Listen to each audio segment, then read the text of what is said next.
Saudara-saudara sekalian, Assalamualaikum warahmatullahi wabarakatuh.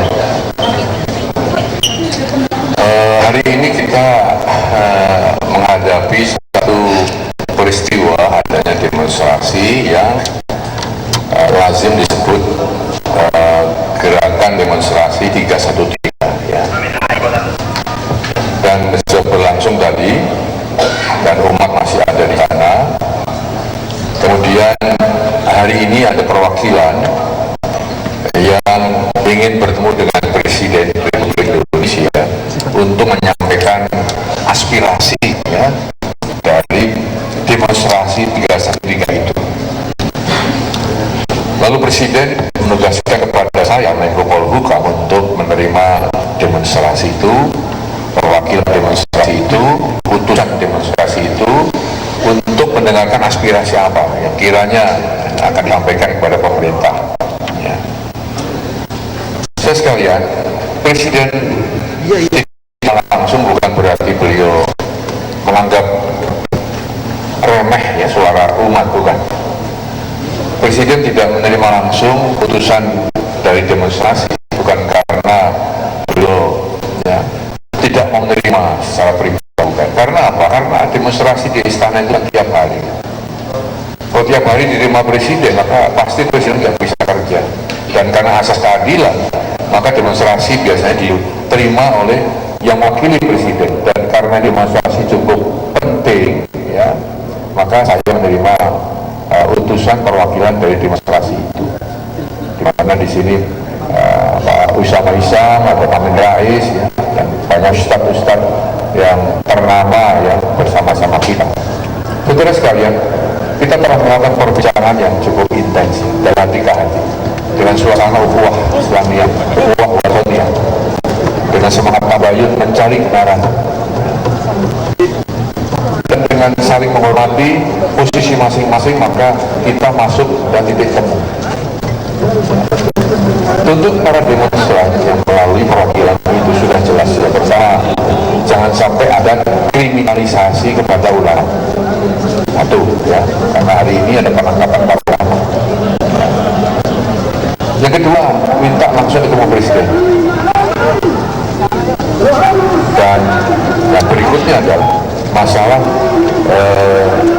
Gubernur Basuki Cahayapurnama atau Ahad yang minta para demonstran, kemudian di atas namakan para tokoh-tokoh ini, minta supaya pemerintah tegas memberhentikan apa karena ada landasan undang-undang. Saudara sekalian, masih banyak hal lagi yang dibicarakan. Yang juga menyatakan bahwa seakan-akan pemerintah tidak care, tidak peduli kepada suara rakyat. Ini saya jelaskan satu persatu. Bahwa Presiden bukan ya, tidak mau menerima urusan demonstran dari bahwa kalau diterima lalu Presiden hari-hari banyak demonstrasi yang harus Presiden menerima itu, maka beliau mewakilkan. Dan saya pun ya, representasi resmi dari pemerintah, maka saya sampaikan bahwa saya punya tanggung jawab menyampaikan langsung kepada Presiden, pasti sampai ke Presiden. Jadi kalau percaya saya sebagai Menko Polhukam menyampaikan kepada Presiden, dan alhamdulillah ya, beliau-beliau ini percaya kepada saya untuk menyampaikan kepada Presiden.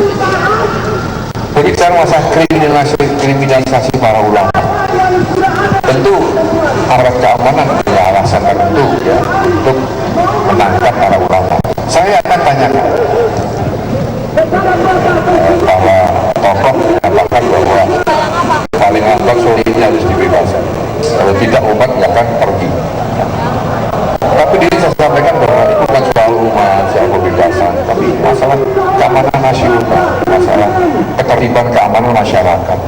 Kalau pukul 6 aturannya harus bubar, ya bubar. Kalau enggak, berarti kita membenturkan aparat keamanan dengan lari. Siapa yang tanggung jawab? Karena itu saya sampaikan tadi bahwa nanti saya segera ya, koordinasi dengan Kapolri untuk menanyakan apakah sudah cukup bukti-bukti untuk menangkap para ulama itu, kemudian dilanjutkan ke proses berikutnya. Tentu kalau memang bukti-bukti tidak cukup, tentu ada proses ya untuk melepaskannya, itu pasti. Tapi kan perlu dulu ya komunikasi. bukan sekarang sudah punya jawaban seperti itu. Nah, masalah Gubernur Cahayapurnama atau Ahok, saya sampaikan bahwa pemerintah jangan sampai dicurigai untuk berpihak kepada pihak-pihak yang berproses di pengadilan, karena pemerintah, badan eksekutif, tidak dapat mencampuri urusan-urusan yudikatif. Kita punya paham teras politika, kalau eksekutif dan legislatif memang terus-menerus harus kompromi untuk menuntaskan, mengeluarkan kebijakan-kebijakan negara antara DPR dan pemerintah. Tetapi kalau pengadilan, pemerintah pun tidak bisa mengintervensi. Tapi kesungguhan pemerintah untuk menyelesaikan masalah Ahok ini sungguh-sungguh dilaksanakan dengan meminta fatwa kepada Mahkamah Agung soal pemberhentian Gubernur Ahok ini. Jadi bukan kemudian pemerintah itu serta-merta membela, bukan, tapi ingin supaya tuntas dengan dasar hukum yang nyata. Nah ini berdampak dari pemerintah. Oleh karena itu, saudara-saudara sekalian, ini pun nanti saya laporkan kepada Presiden. Setelah ini saya sampaikan kepada para perwakilan, ya, Pak Usama Isa, Pak Amir Rais, dan Pak Ustadz, bahwa setelah ini saya akan lapor Presiden. Hasil pertemuan akan saya sampaikan. Tapi yang penting adalah bahwa demonstrasi sudah selesai, sudah berhasil untuk menyampaikan aspirasinya. Dan alangkah baiknya kalau demonstrasi kemudian kembali membubarkan diri dengan santun, dengan baik, dengan tertib, supaya tidak membuat keresahan masyarakat, tidak membuat kekacauan. Itu yang saya harapkan. Dan saya kira para ustadz paham bahwa yang utama adalah bagaimana umat ini tentram, umat ini bisa ya tidak ada kekhawatiran dan sebagainya. Ini yang saya sampaikan kepada saudara-saudara sekalian dalam pertemuan pada sore hari ini. Dan mari kita selalu berdoa, mudah-mudahan ya bangsa ini ya selalu dalam keadaan rukun, damai, dan bisa mencapai kemajuan sesuai dengan harapan rakyat Indonesia. Terima kasih saudara sekalian. Saya kira itu yang saya sampaikan.